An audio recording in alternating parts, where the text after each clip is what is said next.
Hey everybody, it's been a while since I popped on here. It turns out promoting a book is a lot of work. It's been a very busy July. Thank you so much to everybody who has ordered the book, who has shown interest, who has come to book signings. It's been awesome. It's been a lot of fun.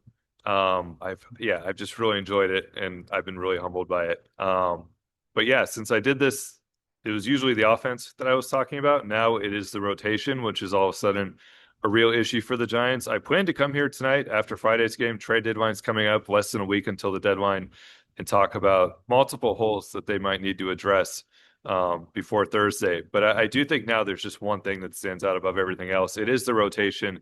Even before Logan Webb had a rough one tonight, his third straight disappointing start for him personally, second straight here at Oracle Park, which you never expect from Logan. Even before that, they had some real questions in the rotation. Hayden Birdsong gets optioned after Monday's outing. Really, like historically strange outing. Doesn't report an out, gets optioned the next day. And then today we come to the park and find out that Landen Roupp has right elbow inflammation. That is obviously scary sounding. Young pitcher, right elbow. It's barking a little bit. Felt some tightness the last two outings, especially in Atlanta. They pulled him after the fifth inning. He was pitching well, and they just didn't want to go any longer with him because he didn't feel great. That's concerning. Obviously, when you hear that, the good news for Landen, an MRI came back clean. He is structurally sound in that right elbow, is what he was told. Giants are hopeful it's going to be 15 days here. You know, these things generally, I think people are optimistic day one, and then you want to be really careful, especially with somebody who is potentially as important to this organization as Landen is. So maybe it ends up being a little bit more than that, but he feels good. He feels like he dodged some bad news here, and it's just a couple starts that he will miss. And it's important that he's back soon because he really has been, as Logan said tonight, he's been the best pitcher on this staff recently. You go back to the Dodger Stadium outing, since that one at Dodger Stadium where he got knocked around early, 4 earned runs in 6 starts. He's been one of the best starters in baseball for the last month, and really had solidified himself as a strong number three here. So they need him back. They need him behind Logan Webb and Robbie Ray. I mean, he was a pretty obvious answer to who potentially starts game three of a postseason series if they can get there. And now some concerns. I will say there's a lot of optimism today about Landen, but this is now something I think we'll be watching the rest of the season. The workload's getting up there. He has crossed 100 innings for the second time in his career. The last time was 3 years ago in the minors. So this is new to him. He has said he feels strong physically. I've talked to him about it a couple times. He feels pretty good, feels like he's going to be okay to get deep into September and October if they need him. But certainly this is something I think we'll be paying attention to now the rest of the year with him. Just the fact that he has had this elbow tightness now in a couple of appearances, and it's something to think about. Hayden Birdsong, that was jarring on Monday. Even for Giants people, they were a little shocked that the command has gone in and out, but it hasn't quite been like that. I talked to some people today. They do feel like this is something he can get over. This is physically, he is fine. They feel like he can still contribute in the second half. But obviously, that's a question mark now as well. He's going to go to AAA. The assumption is he will go and be in the rotation there and try to figure out what's going on with his command. He's described it as a force field around the plate, and it used to be for like 10, 12 pitches at a time. And on Monday, it was his entire outing and right from the start. So he has some things to figure out, but I think the Giants are still hopeful he can be part of this. This is where this leaves him now. They have a bullpen game coming on Sunday. Sunday Night Baseball. Scout told me today, he was like, they're really going to throw a bullpen game on Sunday Night Baseball. And I was like, well, let me tell you about 2021. And that worked out pretty well for them when they did that in September. Much different case here. It really is something they didn't intend to do this year. You go back to the start of the season, they felt they went 7 deep in the rotation. That included Jordan Hicks, that included Kyle Harrison. And then beyond that, you have the Carsons in AAA. They really felt good about the rotation depth. But pitchers get hurt. Things happen to pitchers. They traded a couple of them. Jordan Hicks pitches way out of the rotation, gets traded. Kyle Harrison's a big part of the Rafael Devers trade.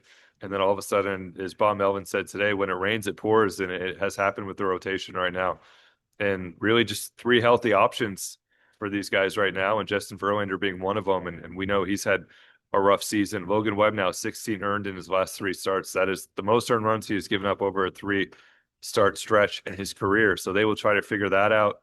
I think moving forward, they're going to have a bullpen game on Sunday. They're going to figure out what to do with Roupp's start. It does sound like it's either going to be probably Carson Whisenhunt, obviously the top prospect. That would be a big deal.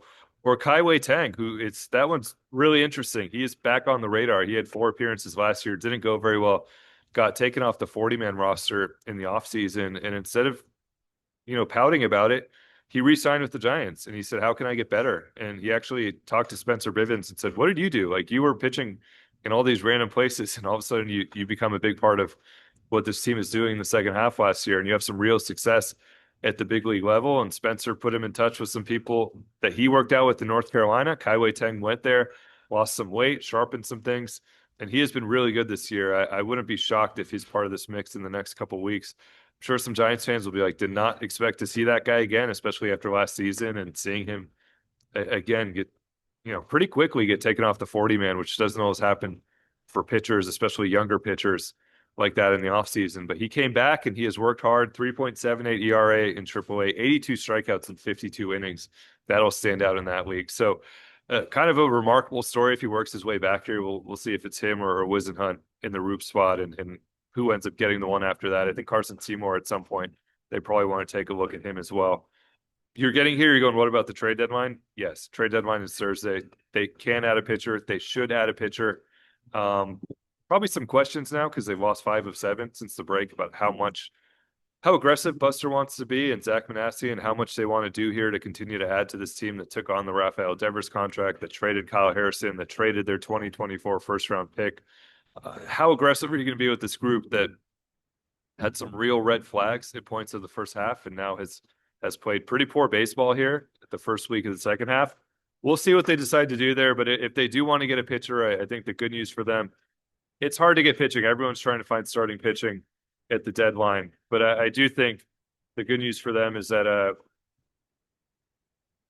lot going on here at the ballpark. All right, I let the trash guy go by. There was a lot of trash tonight. 21st sellout of the year. So good crowds, really good crowds here in July.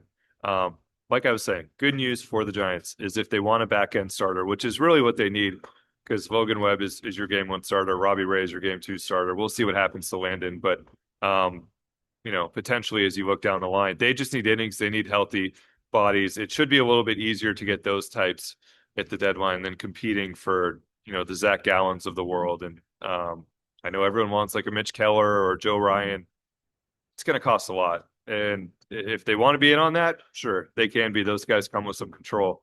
But I think at this point, they need guys who can slide into the rotation, give them reliable innings, and really hope that the lineup gets going. It did not tonight, but it looked a little bit better in Atlanta. And you could see even in the first inning tonight, the Devers, Adames, Ramos, Chapman, if they can get those guys going, they'll be in better shape. But right now, another slow night offensively here on Friday night for the Giants. A couple of them this week, sandwiched around 2 really good games in Atlanta. But the bigger concerns with the rotation, which is, not something we talked about a whole lot in the first half. Those guys carried a heavy load and did a nice job in the first half. But here, as the deadline approaches, that is Major League Baseball in 2025. You can feel really good about your rotation, and pretty quickly, it can all kind of spiral.